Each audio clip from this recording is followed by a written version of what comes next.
جنسی گناہ، جنسی بے حیائی، ہمیں جنسی تعلق کو کبھی بھی نظر انداز نہیں کرنا چاہیے، جس سے دیوانے لوگوں کو نفرت اور قتل کے نامعقول کاموں میں ملوث ہونے کا موقع ملتا ہے۔ میں اس بات کی وضاحت کرنا چاہوں گا کہ ایک بہت بڑی تصدیق یہ ہے کہ بائبل مقدس پیدائش سے لے کر مکاشفہ تک خدا کا کلام ہے، اور روح القدس کے وسیلے سے کتاب مقدس کے مصنفین بڑی خوبصورتی سے بنی نوع انسان کے گناہ آلودہ فطرت کو پیش کرتے ہیں، اور خاص طور پر جنسی گناہ کے متعلق۔ اور ہم یہاں اس بات پر غور کریں گے کہ یوحنا بپتسمہ دینے والے کے ساتھ کیا ہوا، اور یہ اصول بہت ڈرامائی طریقے سے پیش کیا گیا ہے، اس لیے میں نے اسے نفرت کا غیر مناسب، غیر معقول، حتیٰ کہ قتل کا نام دیا ہے، جو کہ جنسی رویے کے زمرے میں آتا ہے۔ ہم واپس یوحنا کے قید کے واقعے کی طرف لوٹیں گے۔ یوحنا بپتسمہ دینے والا جو کہ قید خانے میں ہے، اور یہاں متی 14 باب کی 3 میں یوں لکھا ہے، متی ہمیں بتاتا ہے کہ کیونکہ ہیرودیس نے اپنے بھائی فلپس کی بیوی ہیرودیاس کے سبب سے یوحنا کو پکڑ کر، ہیرودیس بادشاہ نے یوحنا کو پکڑوایا، باندھا اور قید خانے میں ڈال دیا تھا، کیونکہ یوحنا نے اس سے کہا تھا کہ اس کا رکھنا تجھے روا نہیں، کیونکہ وہ ہر چند اسے قتل کرنا چاہتا تھا۔ اس وجہ سے اسے قتل کرنا چاہتا تھا، مگر عام لوگوں سے ڈرتا تھا، کیونکہ وہ اسے نبی جانتے تھے۔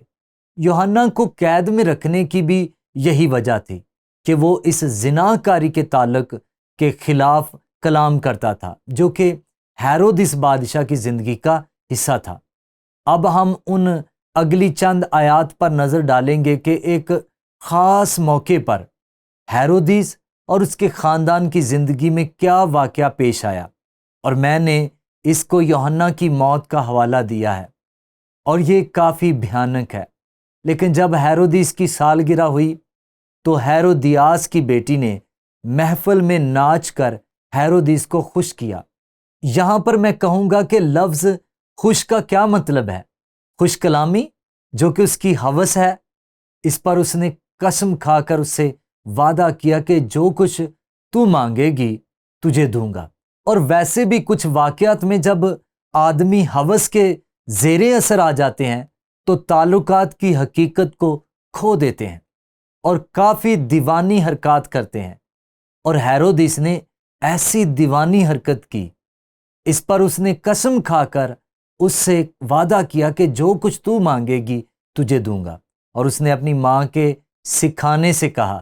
میں یہ کہوں گا کہ میرا ماننا ہے کہ ہیرودیاس جو کہ اس کی ناجائز بیوی تھی، اس نے یہ سب کچھ ترتیب دیا، کیونکہ وہ یوحنا سے نفرت کرتی تھی۔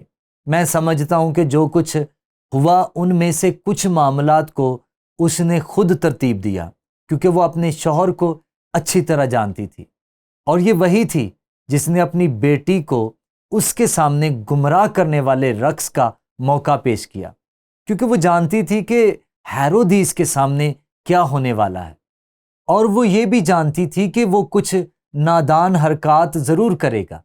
اس نے پہلے ایسا دیکھا تھا۔ اس نے اپنی ماں کے سکھانے سے کہا، مجھے یوحنا بپتسمہ دینے والے کا سر تھال میں یہی منگوا دے۔ اب بنیادی طور پر مجھے یہ نہیں معلوم کہ یہ اس نوجوان عورت کے ذہن میں تھا، مگر اس بدکار عورت کے زیر اثر اپنے شوہر کے ساتھ مل کر یہ واقعہ پیش آیا۔ بادشاہ غمگین ہوا، میرا مطلب ہے وہ بہت جلدی سے سمجھ گیا، مگر اپنی قسموں اور مہمانوں کے سبب سے اس نے حکم دیا کہ دے دیا جائے۔ دوسرے الفاظ میں اس کا غرور ختم ہو گیا۔ کیا آپ کو معلوم ہے کہ یہ بہت دلچسپ ہے؟ آپ جب اس کی تاریخی تقریب میں جاتے ہیں، یہ بہت ہی بھیانک تقریب ہے۔ آسکر وائلڈ پہلا شخص تھا جس نے ڈرامہ لکھا، اور پھر یہ ایک تماشا بن گیا، اور اس کو سلومی کا نام دیا گیا۔ اب یہ سلومی نام بعد میں اس نوجوان لڑکی کو دیا گیا جس نے رقص پیش کیا۔ بہت بعد میں اینتھنی نے 1908 میں ایک تماشا لکھا جس کو سلومی کا نام دیا گیا، اور ویسے ہی بعد میں یہ رقص کو 2005 میں دوبارہ پیش کیا گیا۔ اب میں اور میری بیوی اس تماشے کو بہت پسند کرتے ہیں۔ بہت برسوں میں ہم بہت سے تماشوں میں گئے اور بہت سو کا سواد چکھ لیا گیا، اور ہم ایک پر گئے۔ دراصل یہ نیو یارک میں تھا۔ میں نے کبھی بھی کسی کو جانے کی اجازت نہیں دی، چونکہ یہ بہت ہی تنگ کرنے والی پیشکش ہے۔ بائبلی حقائق کی بنا پر نہیں، بلکہ ان کے مصنفین جو کچھ اس میں شامل کرنا چاہتے ہیں، اس کو واقعی ڈرامائی شکل دینے کے لیے، یہاں تک کہ اس میں برائی سے بھی آگے، اور یہ بہت دلچسپ بنا دیا گیا۔ میں نے اس پورے تصور پر بہت تھوڑی سی تحقیق کی اور معلوم کیا کہ امریکہ سمیت دیگر ممالک میں اس کہانی پر 25 کے قریب فلمیں تیار کی گئیں، 40 کے قریب اس خصوصی موقع پر گیت تحریر کیے گئے، اور سادہ سی بات یہ ہے کہ عام طور پر لوگ اس میں حصہ نہیں لینا چاہتے، اور بس اس واقعے سے لطف اندوز ہوتے ہیں، اور وہ بیمار ہیں۔ یہ انسانیت کی منظر کشی کی گئی ہے۔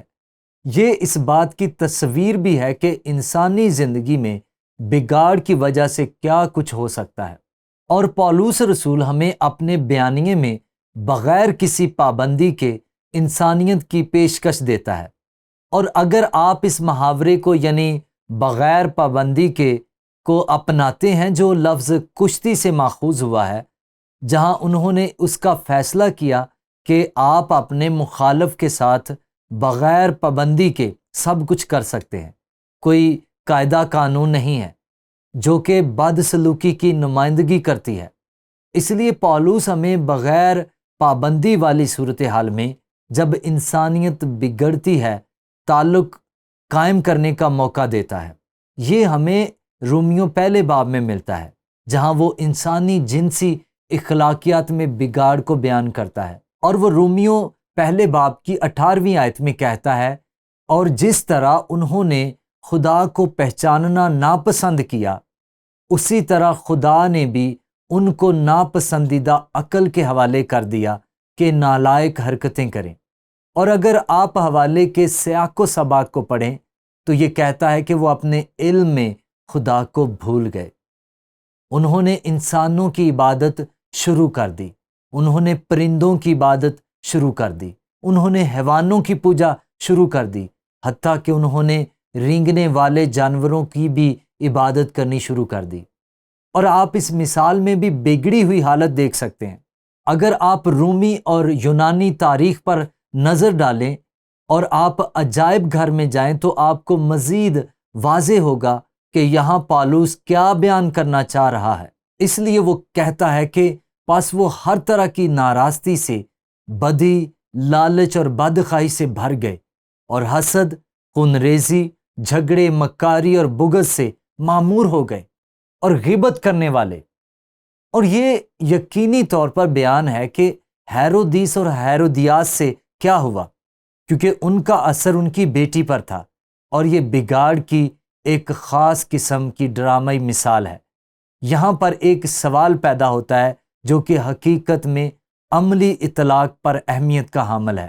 کیسے ہوس، نفرت اور قتل کی یہ کہانی آج کے دور میں دنیا میں ہونے والے بھیانک واقعات کی وضاحت کرنے میں مددگار ثابت ہو سکتی ہے، اور ہم اسے ایک ناقابل یقین انداز میں ہوتے ہوئے دیکھتے ہیں۔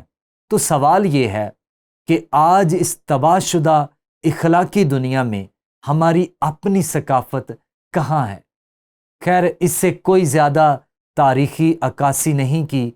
60 کی دہائی میں واپس جانا اور سپریم کورٹ کے پبلک سکولوں سے بائبل کو منسوخ کرنے کے فیصلے پر نظر کرنا، فحش نگاری کی منظوری دی جانا، اور اس کے علاوہ آج کے دور میں کچھ ایسی جنسی تعلقات کے متعلق کچھ ایسی چیزیں کرنا جنہیں ہم اپنی ثقافت میں دیکھتے ہیں۔ ہر جنسی رویے کی کھلے عام منظوری دینا جیسے یہ پہلے تھا۔ ہم اس عمل کے زیر سایہ جا رہے ہیں، اور اگر آپ اسے دیکھتے یا پڑھتے ہیں، اور یقینی طور پر جو فلموں اور کہانیوں میں دکھایا جاتا ہے دیکھنا نہیں پسند کرتے، وہ گانے جو مصریوں کے ساتھ تحریر کیے گئے ہوں اور حقیقی طور پر تقریباً آدم خوری اور برائی اور توہین آمیز وغیرہ۔ آپ دیکھ سکتے ہیں کہ ہم نیچے کی طرف جا رہے ہیں۔ اب خدا کا شکر ہو کہ یہ نا امیدی نہیں ہے، کیونکہ دنیا جتنی تاریک ہوتی جائے گی ہماری روشنی اتنی زیادہ چمکے گی، اور یہ تب ہوگا جب ہم اس کے حصہ دار نہ بنیں گے۔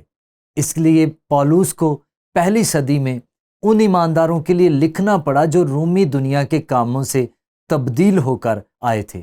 وہ افسیوں میں بیان کرتا ہے، پس عزیز فرزندوں کی طرح خدا کی مانند بنو اور محبت سے چلو، جیسے مسیح نے تم سے محبت کی اور ہمارے واسطے اپنے آپ کو خوشبو کی مانند خدا کی نظر کر کے قربان کیا۔ اور محبت میں چلنے سے کیا مراد ہے؟ خیر، اس کا مطلب بہت وسیع معنوں میں لیا جاتا ہے، مگر اس کا ایک معنی یہ بھی ہے کہ ہم خدا کی دی ہوئی نعمت کو کیسے استعمال کرتے ہیں۔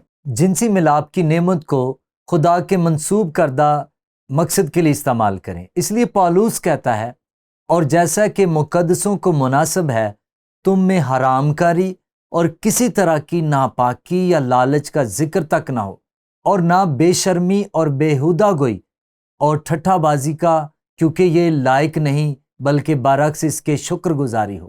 اور آپ حقیقت میں ان چیلنجز کو تبدیل کرتے ہیں، جہاں آپ کو بے شمار سٹیشنوں تک رسائی حاصل ہوتی ہے، اور ہم اکثر یہ کرتے ہیں۔